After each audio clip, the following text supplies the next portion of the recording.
If my hand is like this, that means all my five fingers are stretched and rigid.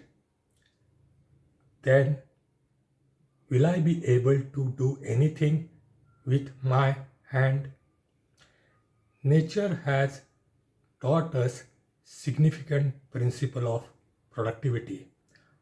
With this kind of stretched, less flexible and rigid fingers, I am not able to do anything with this hand.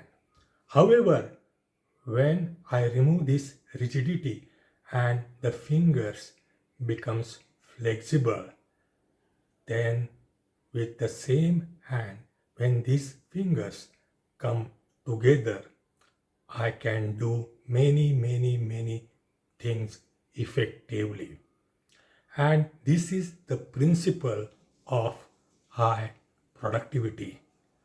Are we too much focusing on compartmentalization and self interest?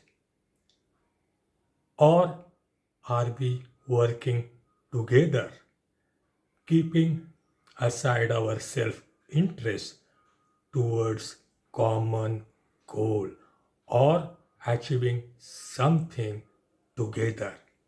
If that happens and people start working in team towards common goal, keeping aside their own self interest, then miraculous things can happen. And this is the lesson from nature, from our hand. And for that, we need mental shift and change in the culture of the organization.